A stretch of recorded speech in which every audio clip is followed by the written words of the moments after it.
بسم اللہ اللہم صلی علی سیدنا محمد وعلی آل سیدنا محمد بارک صلی اللہ علیہ وسلم۔ الصلاۃ والسلام علیک یا سیدی یا رسول اللہ وعلی آلہ وصحبہ یا حبیب اللہ۔ آج کا فصل بیان کریں گے خوف خدا کے بارے میں، صحابہ کرام کے حکایات کے بارے میں۔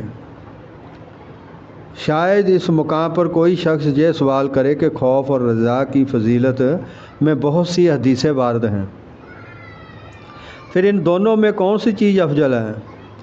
خوف یا رجا، اور کس چیز کا غلبہ انسان پر ہونا چاہیے؟ اس سوال کا جواب یہ ہے کہ دو دعائیں ہیں۔ دعا کے باب میں فضیلت نہیں دیکھی جاتی بلکہ اس کی منفعت دیکھی جاتی ہے۔ پس خوف اور رجا صفات اور نقص میں داخل ہیں، اور انسان کا کمال یہ ہے کہ خدا کی محبت اور اس کے ذکر میں مستغرق رہے، اپنے خاتمے اور سابقہ کا خیال نہ کرے، وقت کو نہ دیکھے بلکہ وقت کا خیال ہی ترک کر دے۔ خدا تعالیٰ وقت کا دیکھنے والا ہے، کیونکہ جب خوف رضا کی طرف متوجہ ہوگا تو عبادت سے حجاب حاصل ہوگا، لیکن استغراق کی ایسی حالت شاذ و نادر ہی رہی ہوتی ہے۔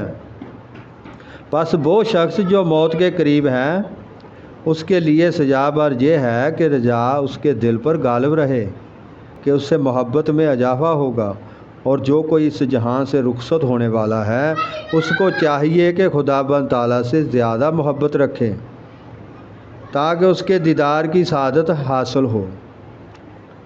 محبوب کے دیدار میں جو لذت ہوتی ہے، لیکن جب دوسرے اوقات میں عام زندگی میں آدمی غافل ہو تو اس پر خوف غالب رہنا چاہیے، کیونکہ امید رضا کا غلبہ اس کے حق میں زہر قاتل کا حکم رکھتا ہے، اور اگر وہ اہل تقویٰ سے ہے اور اس کے اخلاق اچھے ہیں تو خوف اور رجا دونوں برابر ہونا چاہیے۔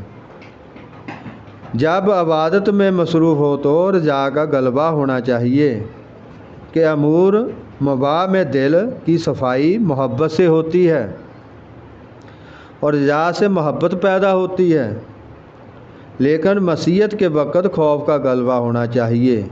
مباح کاموں میں بھی خوف رکھنا چاہیے جبکہ وہ شخص ان کا عادی ہو، ورنہ معصیت میں مبتلا ہوگا۔ پس یہ ایک دعا ہے جس کا فائدہ مختلف احوال اور مختلف شخصوں کے اعتبار سے جدا جدا ہوگا۔ اس سوال کا جواب کوئی ایک نہیں ہو سکتا۔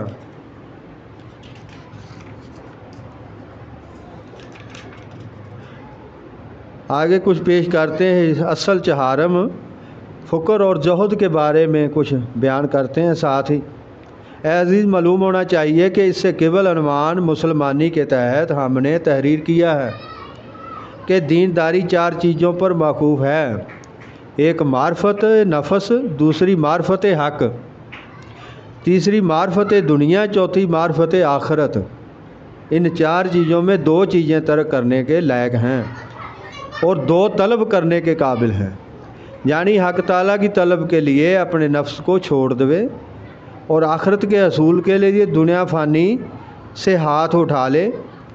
اس کے واسطے خوف، توبہ اور صبر کی ضرورت ہے۔ دنیا کی محبت مہلکات میں داخل ہے، ہم اس کا علاج تحریر کر چکے ہیں۔ دنیا سے بیزار اور دست بردار ہونا منزیات میں داخل ہے، اسی کا نام فقر و زہد ہے۔ ہم جہاں اسی کی تشریح کر رہے ہیں، اس سلسلہ میں سب سے پہلے فقر اور زہد کی حقیقت اور فضیلت معلوم کرنا ضروری ہے۔ فقر اور زہد کی حقیقت معلوم ہونا چاہیے کہ فقیر وہ ہے جو اپنی ضرورت کی چیز کا محتاج ہو۔ فقیر وہ ہے جو اپنی ضرورت کی چیز کا محتاج ہو۔ انسان کو سب سے اول تو اپنی ہستی کی حاجت ہے، اس کے بعد اپنی بقا اور شبات کے لیے اس کو غذا، مال اور بہت سی چیزوں کی ضرورت ہے، اور ان تمام چیزوں میں سے اس کے پاس کچھ بھی موجود نہیں، تو وہ محتاج ہے۔ محتاج کی ضد غنی ہے، جو اپنے سوا دوسروں سے بے نیاز ہو، اور ایسی صرف خدا کی ذات ہے جل و جلالہ۔ دوسری تمام مخلوقات، جن و انس، فرشتے اور شیاطین، سب اسی کی ہستی، اس کا قیام ان کی ذات سے نہیں ہے۔ پس حقیقت میں تمام مخلوق فقیر اور محتاج ہے۔ چنانچہ حق تعالیٰ نے ارشاد فرمایا ہے، اللہ غنی ہے اور تم سب فقیر ہو۔ کیا فرمایا حق تعالیٰ نے؟ کہ اللہ غنی ہے اور تم سب فقیر ہو۔ یہ مخلوق خدا ساری فقیر ہے۔ حضرت عیسیٰ علیہ السلام نے فقیر کے معنی اس طرح بیان فرمائے ہیں کہ جانی میں اپنے عمل کے ہاتھوں میں رہن ہوں اور میرا کام دوسروں کے اختیار میں ہے، پھر ایسا کون درویش ہوگا جو مجھ سے زیادہ عاجز اور لاچار ہو؟ اسی بات کو حق تعالیٰ نے اس طرح بیان فرمایا ہے، تیرا پروردگار غنی ہے، رحمت والا، اگر چاہے تو سب کو ہلاک کر دے اور پھر دوسری قوم کو پیدا کرے۔ اس سے معلوم ہوا کہ سب لوگ فقیر اور محتاج ہیں، لیکن اہل تصوف کی اصطلاح میں فقیر کا اطلاق اس پر ہوگا جو اپنے آپ کو محتاج اور بے چارگی کی صفت سے دیکھے اور یہ جانے کہ خود سراپا محتاج ہے اور دنیا اور آخرت میں کسی چیز کی ہستی اور اس کی بقا اس کے اختیار میں نہیں ہے۔ بعض احمق لوگ جو یہ کہتے ہیں کہ تجھے فقیر اس وقت سمجھا جائے گا کہ طاعت بندگی کی الہی نہ کریں، تجھے فقیر اس وقت سمجھا جائے گا کہ طاعت و بندگی الہی کی نہ کریں، کیونکہ جب تو اطاعت کرے گا تو ثواب کی امید رکھے گا، اس وقت تیرے پاس ایک چیز موجود ہوئی، لہذا اب تجھے فقیر نہیں کہیں گے۔ ایسا کہنا الحاد اور زندقہ کا بیج جائز کی اصل ہے۔ یہ بیج شیطان نے اس کے دلوں میں بو دیا، شیطان نے ان کے دلوں میں بو دیا۔ شیطان ان احمقوں کو جو عقل مندی کا دعویٰ رکھتے ہیں فریب دے کر اچھے کو برا اور برے کو اچھا دکھاتا ہے اور سمجھاتا ہے، تاکہ احمق اس کے قریب میں آ کر سمجھیں کہ فراست اور دنائی یہی ہے۔ اس کی مثال ایسی ہے جیسے کسی نے کہا کہ جس کو خدا مل گیا اس کو سب کچھ مل گیا، اب اس کو دنیا سے بیزار رہنا چاہیے تاکہ اس کو فقیر کہہ سکیں، حالانکہ فقیر وہ ہے جو اللہ تعالیٰ کی طاعت کرے۔ چنانچہ حضرت عیسیٰ علیہ السلام نے فرمایا ہے کہ طاعت اور بندگی میرا مال نہیں ہے اور اس میں میرا اختیار نہیں ہے، میں تو بس اپنا کام کر رہا ہوں۔ حاصل کلام یہی ہے کہ اس مقام پر فقیر کے دو معنی ہیں جو صوفیہ کی اصطلاح میں ہے، یعنی تمام چیزوں کے بارے میں آدمی کے محتاج ہونے کا بیان ہمارا مقصود نہیں ہے، بلکہ ہم جہاں مال کی فقیری اور محتاجگی کا بیان کریں گے کہ آدمی کو لاکھوں حاجتوں کے ساتھ مال کی حاجت بھی رہتی ہے، اور مال پاس نہ ہونے کے سبب یا تو یہ ہوگا کہ آدمی عموداً اس سے دستبردار ہو گیا، یا یہ کہ اس کو حاصل نہیں ہے۔ اگر کوئی شخص مال کو عموداً ترک کر دے تو اس کو زہد کہتے ہیں، اور اگر خود اس کو مال میسر نہیں ہوا ہے تو ایسے شخص کو فقیر کہیں گے۔ فقیر کی تین حالتیں ہیں۔ ایک حالت تو یہ ہے کہ اس کے پاس مال موجود ہی نہ ہو لیکن حتی المقدور اس کی تلاش میں ہے، تو ایسے شخص کو حریص فقیر کہا جاتا ہے۔ دوسری حالت یہ ہے کہ یہ مال طلب نہ کرے، اور اگر اس کو مال دیا جائے تو اس کو قبول نہ کرے اور مال سے بیزار رہے، ایسے شخص کو زاہد فقیر کہتے ہیں۔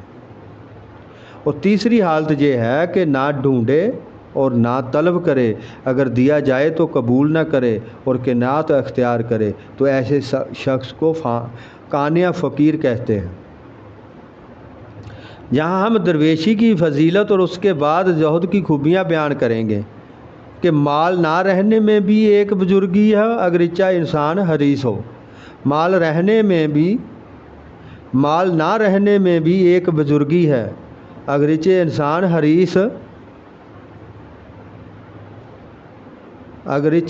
حریص ہو۔ درویشی کی فضیلت کچھ بیان کر دیتے ہیں اس پہ بھی۔ اے عزیز، معلوم ہونا چاہیے کہ حق تعالیٰ اس ارشاد میں درویشی کو ہجرت پر مقدم فرمایا ہے۔ پیشوا رسول اکرم صلی اللہ علیہ وسلم کا ارشاد پاک ہے، پیشوا آپ صلی اللہ علیہ وسلم نے فرمایا کہ حق تعالیٰ تنگ دست پارسا کو دوست رکھتا ہے، اور فرمایا ہے کہ اے بلال، کوشش کرو تاکہ جب تم اس جہاں سے جاؤ تو درویشی کی حالت میں نہ کہ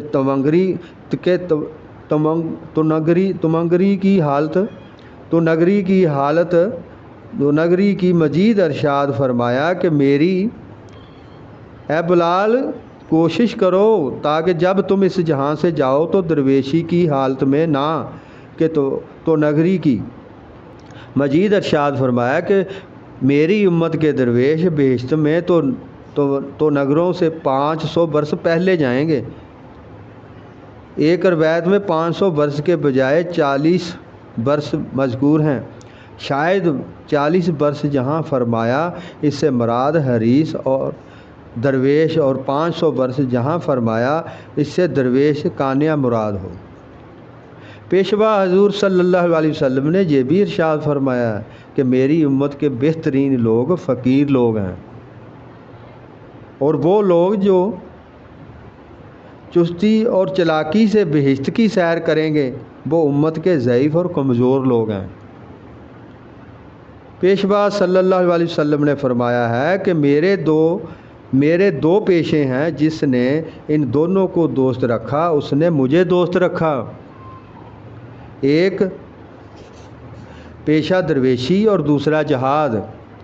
روایت ہے کہ جبرائیل علیہ السلام نے حضور صلی اللہ علیہ وسلم سے کہا، اے محمد صلی اللہ علیہ وسلم، اللہ نے آپ کو سلام بھیجا ہے اور فرمایا ہے کہ اگر آپ چاہیں تو ہم روئے زمین کے پہاڑوں کو سونا بنا دیں تاکہ جہاں کہیں آپ کی مرضی ہو آپ کے ساتھ آیا کریں۔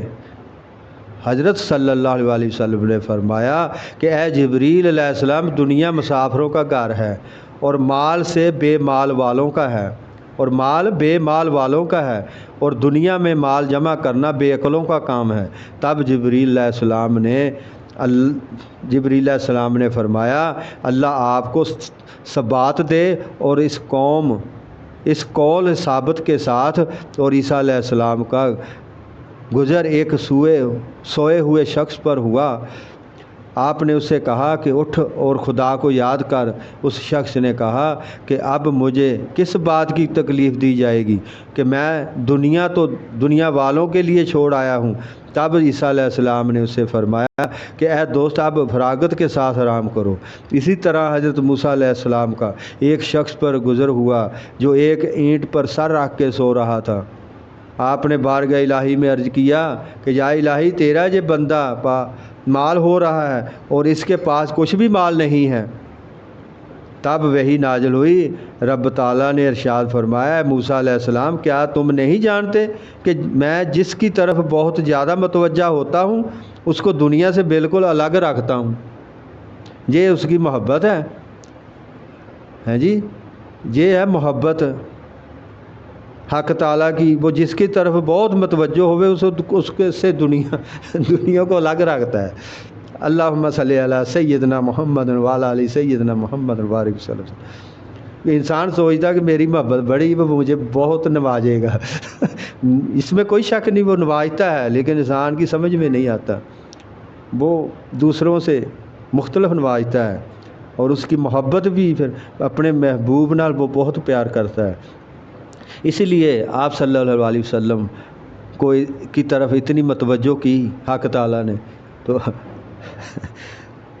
اللہم صلی علی سیدنا محمد وعلی آل سیدنا محمد وبارک صلی اللہ آمین ثم آمین۔ حق تعالیٰ نیکسٹ ٹائم اگلا بیان کرنے دی توفیق عطا فرمائے اور اس سے ہمیں مستفید فرمائے، اور ساری مخلوق خدا کو حق تعالیٰ اپنے پیارے محبوب آقا سید دو جہاں سے پیشوا سید دو جہاں صلی اللہ علیہ وسلم دے صدقے مستفید فرمائے، ساری مخلوق خدا نو اپنا محبت بھی عطا فرمائے، ایمان دی طاقت نصیب فرمائے، ایمان کامل نصیب فرمائے، آمین ثم آمین۔